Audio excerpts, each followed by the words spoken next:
Hello friends, my self Rakesh गुजर, BAMS second prof student in government Ayurveda college Jaipur. तो जो राजस्थान की आयुष काउंसलिंग का रजिस्ट्रेशन का प्रोसेस है, उससे रिलेटेड यूट्यूब पर भी जो कंप्लीट प्रोसेस है उसका डिटेल्ड में वीडियो कहीं पर भी अवेलेबल नहीं है। तो मेरे पास बहुत से मैसेज आ रहे थे, इस वजह से मैंने ये कंप्लीट डिटेल में वीडियो बनाया है। तो उसकी लेंथ ज़्यादा हो सकती है, बट इसके बाद आपको कोई भी प्रॉब्लम देखने को नहीं मिलेगी। आप स्टेप वाइज अच्छे से रजिस्ट्रेशन प्रोसेस कंप्लीट कर पाएंगे, कोई भी एरर नहीं होगी। और इसमें जो जो आपको रिक्वायरमेंट रहेगी कि आप कौन कौन सी गलतियां कर सकते हैं, उसके बारे में मैंने इसमें डिटेल में बताया है। तो इस वीडियो में बहुत मेहनत लगी है। मैं इसका पहले भी प्रोवाइड करवा देता, बट मैं किसी रीजन की वजह से घर गया हुआ था, इसलिए मैं अब इसको प्रोवाइड करवा रहा हूँ। तो इस वीडियो को बनाने में बहुत मेहनत लगी है, तो आपसे एक छोटी सी रिक्वेस्ट है कि आप इस वीडियो को लाइक कर दें, सब्सक्राइब कर लें, ताकि आप आयुर्वेदा से रिलेटेड या आयुष काउंसलिंग से रिलेटेड कोई भी अपडेट है वो मिस न करें। डिस्क्रिप्शन में टेलीग्राम लिंक है, वहां आपको अपडेट तुरंत मिल जाती है। तो चलिए आपको लेकर चलता हूँ लैपटॉप की स्क्रीन पर, जो कंप्लीट रजिस्ट्रेशन का प्रोसेस है राजस्थान आयुष काउंसलिंग के लिए, वो मैं आपको बताता हूँ। तो सबसे पहले आपको चले जाना है राज UGPG आयुष काउंसलिंग सर्च करना है। तब आपके सामने ऐसा इंटरफेस सामने को देखने को मिलेगा। जैसे ये जो फर्स्ट साइट आपको दिखाई दे रही है राज UGPG आयुष काउंसलिंग .in पर, इस पर आपको क्लिक करना है। इसके बाद आपके सामने जो नेक्स्ट पेज ओपन होगा वो ये पेज ओपन होगा। तो इसमें आपको दिखाई दे रहा होगा कि यहाँ जस्ट लेफ्ट साइड में आपको काउंसलिंग की इन्फॉर्मेशन से रिलेटेड है वो इन्फॉर्मेशन देखने को मिलेगी। राइट साइड में जो भी लेटेस्ट इवेंट है वो आपको देखने को मिल जाएगी या न्यूज़ देखने को मिल जाएगी। इसके बाद आपको यहाँ पे ये दिखाई देगा कि जहाँ आप welcome to Rajasthan Ayush counselling है, क्लिक हियर फॉर काउंसलिंग 2025-6, तो यहाँ आपको क्लिक कर देना है। इसके बाद आपके सामने जो नेक्स्ट इंटरफेस आएगा वो ये आएगा। यहाँ आपको बीच में है वो आपको शेड्यूल देखने को मिल रहा है राउंड 1 का। जैसे जैसे आगे के राउंड आओगे यहाँ पर शेड्यूल चेंज होता जाएगा राउंड 2 का। यहाँ लेटेस्ट इन्फॉर्मेशन आपको राइट साइड में देखने को मिल रही है। अब आपको जो करना है वो ये है कि आपको न्यू रजिस्ट्रेशन पे जाना है। आपको एप्लीकेंट, अगर आपने पहले रजिस्ट्रेशन कर रखा है, आपको चॉइस फिलिंग करनी है या कुछ आगे और भी कुछ प्रोसेस चेक करना है या एडिट करना है, तो आप एप्लीकेंट लॉगिन पे लॉगिन कर सकते हैं। इसके बाद आपके जो, अगर आप न्यू कैंडिडेट है तो आपको इस पर क्लिक करना है न्यू रजिस्ट्रेशन। इस पर क्लिक करने के बाद आपके सामने जो नेक्स्ट पेज ओपन होगा वो आप देख सकते हैं। ये आपके सामने जो नेक्स्ट पेज है ये ओपन हो जाएगा। उसमें फर्स्ट पर आपसे पूछा जाएगा किसके लिए आप कर रहे हैं, तो यूजी के लिए आप रजिस्ट्रेशन कर रहे हैं। उसके बाद नीट 2024, यहाँ पर एक ये वो लिखा है कि अगर आप BNYS के हैं तो वहाँ पे आप विदाउट नीट BNYS भी चूज कर सकते हैं। अगर आप विदाउट नीट के थ्रू आप BNYS लेना चाहते हैं, इसके बाद आपको यहाँ 2 ऑप्शन देखने को मिलेंगे, जिसमें एक में आपको अच्छे से देख करके एक में रोल नंबर फिल करने, एक में जो एप्लीकेशन नंबर फिल करने वो करने हैं। इसके बाद ईमेल आईडी आ जाती है। तो ईमेल आईडी में आपको क्या चीज़ ध्यान रखना है, तो ईमेल के लिए यहाँ बोला जा रहा है कि जो भी आप ईमेल फिल करें वो आप अच्छे से चेक कर ले, केयरफुली आप ईमेल फिल करें। बाई चांस उसमें कोई गलती हो गई है तो आगे का आपका प्रोसेस नहीं हो पाएगा। बिकॉज ईमेल है, आपका मोबाइल नंबर भी इतना इंपॉर्टेंट नहीं है जितना ईमेल है। बिकॉज ईमेल है, उसी पर आपके जो रजिस्ट्रेशन नंबर हैं वो आएंगे। तब आप जब आप वापस एप्लीकेंट लॉग इन करोगे तो उसमें आपके रजिस्ट्रेशन नंबर जो ईमेल पर भेजे जाएंगे वो रजिस्ट्रेशन नंबर ही आपके काम आएंगे इसको लॉग इन करने के लिए। तो ये आप अच्छे से चेक कर ले कि आपकी जो भी ईमेल है वो अच्छे से वर्क कर रही है। उस ईमेल को आप लगाएं जो आपके नीट के टाइम दी थी मेनली, तो वो ही लगाएं। बाई चांस अगर नहीं है तब आप जो हेल्पलाइन नंबर है उस पर कॉल करके पूछ ले, नहीं फिर आप दूसरी ईमेल है जो आपकी वर्क कर रही है वो भी डाल सकते हैं। इसके बाद आपके जो मोबाइल नंबर है वो यहाँ एंटर कर दें। इसके बाद आपको पासवर्ड है वो चूज करना है। तो पासवर्ड के लिए मैं आपको बता देता हूँ कि आप डायरेक्ट जो पासवर्ड यूज करते हैं उसमें इसमें थोड़ा सा वो special character, upper case, lower case, अगर आपके किसी के समझ नहीं आता है, ई मित्र वाला तो अपने आप क्रिएट कर देगा, बट आपके समझ नहीं आता तो मैं आपको बता देता हूँ इसके पासवर्ड कैसे क्रिएट करने हैं। तो आपको ऐसे है कि जैसा मेरा नाम राकेश है तो आप उसका फर्स्ट लेटर वो कैपिटल रख दो, R कैपिटल, आगे की ESH ये स्मॉल रख दो। इसके बाद आपको स्पेशल कैरेक्टर में हैज या @ लेना है, तो हैज ले सकते हैं, @ या दोनों ले सकते हैं। वो यूज करने के बाद आपको लास्ट में है वो DOB यूज कर लो। जैसे 2024 है तो 2004 ये यूज करके और एंटर पासवर्ड और फिर कंफर्म पासवर्ड दोनों कर दो, एंटर कैप्चा करके, और आपको सबमिट कर देना है। आपके सामने सबमिट करते टाइम भी आपके सामने ये एक इंटरफेस और आपको सामने देखने को मिलेगा। Are you sure that submit your registration details, कि आप जो रजिस्ट्रेशन डिटेल्स है वो अच्छे से आपने चेक कर लिए, चेक नहीं किए तो एक बार फिर से चेक कर ले। अगर इसमें कोई भी गलती हो गई है तो आपको एडिट का ऑप्शन नहीं दिया जाएगा। तो प्लीज़ आप अच्छे से चेक कर लें और अपने जो भी पासवर्ड हैं वो यहाँ पे सेव कर लें, या फिर आप जो भी है वहाँ को नोट डाउन करके रख लें, कहीं आप वापस भूल न जाएं। आपको वापस लॉगिन करने की रिक्वायरमेंट तो रहेगी। तो ये डिटेल्स है, ये आपको बता दी जाएगी। इसके बाद रजिस्टर पे क्लिक करते आपका रजिस्ट्रेशन हो जाएगा। आपका जैसे रजिस्ट्रेशन होगा आप लॉग आउट हो जाएंगे, आप साइट से बाहर हो जाएंगे। उसके बाद आपको क्या करना है कि जो मैंने प्रोसेस बताया था ना एप्लीकेंट लॉगिन, तो आपको एप्लीकेंट लॉगिन पे जाना है। एप्लीकेंट लॉगिन पे जाने के बाद आपको जो रजिस्ट्रेशन नंबर है जो मैंने अभी बताया था कि ईमेल पे गए हैं, तो ये रजिस्ट्रेशन नंबर है वो ईमेल से आपको उठा लेने हैं। रजिस्ट्रेशन नंबर यहाँ फिल करने हैं आपको एप्लीकेंट लॉगिन पे क्लिक करने के बाद, और यहाँ जो पासवर्ड आपने क्रिएट किए थे वो पासवर्ड यहाँ आपको लगाने हैं, यहाँ कैप्चा फिल करना है और लॉगिन कर लेना है। लॉगिन करते आपका यहाँ से ये कंप्लीट है वो स्टार्ट हो जाएगा फॉर्म। तो लॉगिन करते आपके सामने ये सेव पासवर्ड का ऑप्शन आएगा कि आप ये जो एप्लीकेंट लॉगिन है उसको सेव करना चाहते हैं, खुद का कंप्यूटर आप सेव कर लो, वरना आप किसी के साथ शेयर मत करो अपने पासवर्ड। इसके बाद यहाँ roll number, wrist percentile, application, all India rank, ये आपको फर्स्ट यहाँ पेज ओपन होगा उसमें आपको देखने को मिल जाएगी। अभी यहाँ आपको फिल करना है पर्सनल डिटेल्स। सबसे पहले तो इसमें कैंडिडेट नेम है, तो कैंडिडेट जो नेम है आपका जो एक्यूरेट जो डॉक्यूमेंट्स में है, एप्लीकेशन जो आपका एडमिट कार्ड है, नीट स्कोर कार्ड है, उसमें वही सेम लिखना है। फादर्स नेम लिखना है, मदर्स नेम अच्छे से आपको फिल कर देने हैं। इनमें आप कोई भी गलती नहीं करिए, आप अच्छे से 2 बार चेक कर ले, बिकॉज इन सभी में वापस से एडिट का ऑप्शन बहुत कम चांस रहते हैं या देते ही नहीं है। तो आप अच्छे से इन्फॉर्मेशन है वो सभी फिल कर दें। यहाँ नीट स्कोर कार्ड देखने को मिल जाएगा, ऑल इंडिया रैंक है वो यहाँ आपको देखने को मिल जाएगी। जो भी डिटेल्स आपने फिल की है वो सब यहाँ आपको दिखाई देने लग जाएगी। ये आपको सिलेक्ट कर लेना है, जेंडर मेल सेलेक्ट कर लेना है या फीमेल जो भी है। ये are you a one Rajasthan bona fide residence, ये है कि आप अगर कोई प्राइवेट कॉलेज लेने के लिए अप्लाई करें तो दूसरे स्टेट के भी हो सकते हैं, तो आप राजस्थान से ही हैं क्या ये आपको कंफर्म करना है तो यस, अगर आप दूसरे स्टेट से हैं तो नो करना है। सेलेक्ट कैटेगरी आपको या सिलेक्ट कर लेनी है, जो भी आपकी कैटेगरी है। इसमें creamy layer, non creamy layer रहते हैं। अगर आप टैक्स पेयर हैं तो आप उसमें क्रीमी लेयर लगा सकते हैं, नॉन क्रीमी लेयर आपकी जो कैटेगरी वो सिलेक्ट कर लें। नेशनल है, नेशनलिटी इंडियन है वो आपने सेलेक्ट कर ली होगी। इसके बाद नेक्स्ट पेज पे हम जाते हैं।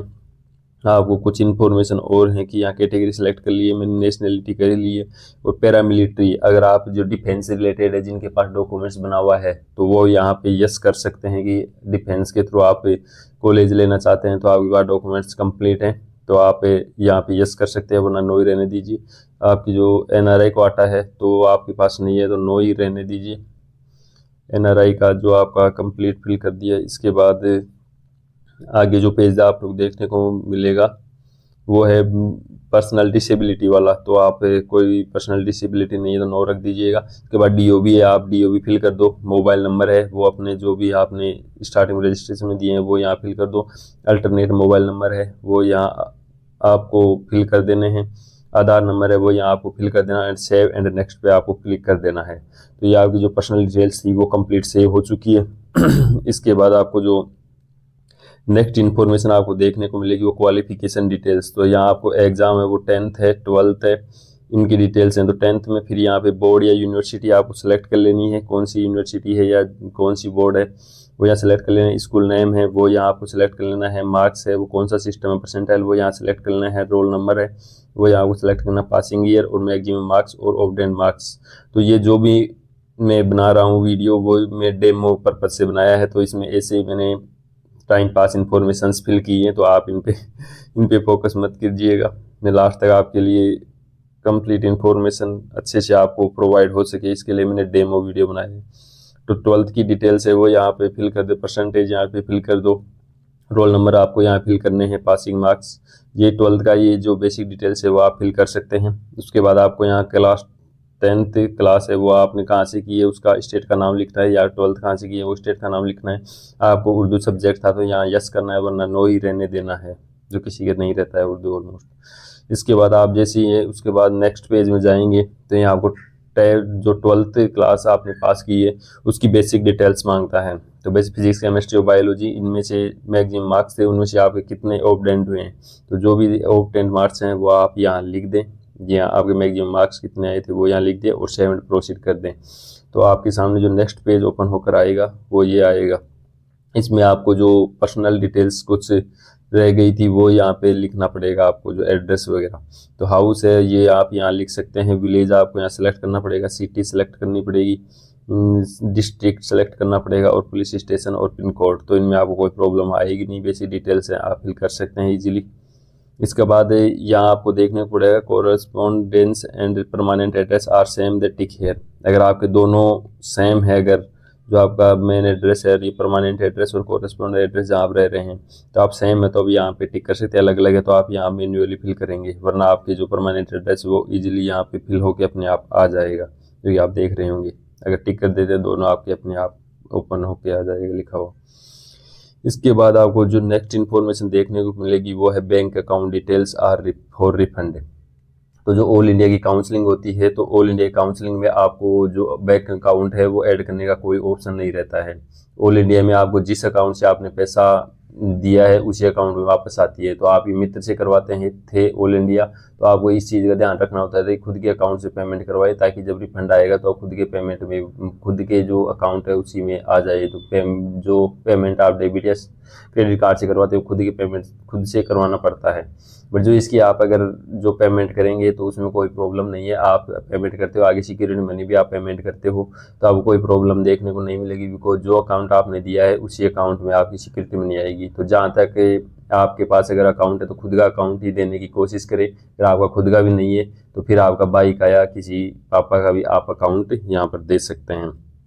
तो यहाँ अकाउंट में आपको सेंट्रल बैंक ऑफ इंडिया जो भी बैंक का नाम है लिख देना, ब्रांच लिख देनी है, अकाउंट होल्डर नेम है वो लिख देना है, अकाउंट नंबर है और IFSC कोड, ये आपको अच्छे से चेक करके 2 बार और फिर आपको लिखना है। फिर इसके बाद सेव एंड सबमिट पे कंटिन्यू कर देना है।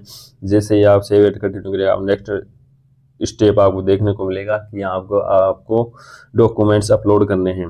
तो आपको डॉक्यूमेंट्स है उसमें फर्स्ट डॉक्यूमेंट्स है वो आपको फोटो है, जो आपकी नीट के टाइम आपने जो फोटो दी थी या जो एडमिट कार्ड में आपकी फोटो है वो सेम फोटो है आपको यहाँ अपलोड करनी है। जैसे भी फोटो है, कुछ पे DOP लिखी हुई है नहीं है तो भी आपको कोई प्रॉब्लम नहीं है। जैसी फोटो आपकी उस टाइम थी वही फोटो आप अपलोड करने की कोशिश करें सेम ही। तो इसकी जो मैक्सिमम 100 KB और 10 KB के बीच इसका फॉर्मेट है वो JPG में होना चाहिए, और यही 100 KB और 10 KB के बीच में आपको सिग्नेचर है जो आपने नीट के टाइम किए हुए हैं वही सिग्नेचर सेम आपको अपलोड करने। इसके बाद आपको 6 डॉक्यूमेंट्स और अपलोड करने की ज़रूरत पड़ेगी। ये 6 डॉक्यूमेंट्स है वो मैं आपको बता देता हूँ, जिसमें अपलोड डॉक्यूमेंट्स में 100 KB से लेकर 500 KB साइज A4 पोर्ट्रेट में आपको यहाँ अपलोड करने हैं। तो इसमें सब जो फर्स्ट डॉक्यूमेंट्स है वो मेट्रिकुलेशन 10th क्लास की और 12th क्लास की मार्कशीट होगी।